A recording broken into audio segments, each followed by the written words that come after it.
Welcome back. 6:13. Tropical Storm Hilary is pounding parts of Southern California with high winds and drenching rain. Forecasters expect the storm could bring catastrophic flooding to large sections of the Southwest. Michael Spencer looks at the damage from California.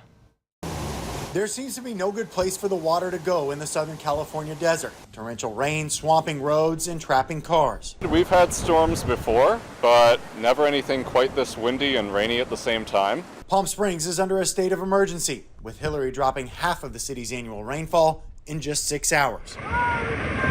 In the higher elevations of San Bernardino County, rain sent trees and mud rushing down canyons. Residents in several mountain and foothill communities are under evacuation orders. Juan Pfeiffer and his mother left their home as floodwaters crept higher. It sucks to see it go, but lives can't be replaced. Material objects can. Near the coast, swollen rivers in Los Angeles are running full and fast. In Santa Clarita, the side of a road collapsed. And near San Diego, giant boulders crashed onto an interstate. Adding insult to injury, a 5.1 magnitude earthquake hit Southern California Sunday afternoon. Hilary is expected to keep pounding Southern California throughout the day, prompting Los Angeles and San Diego school districts to cancel classes.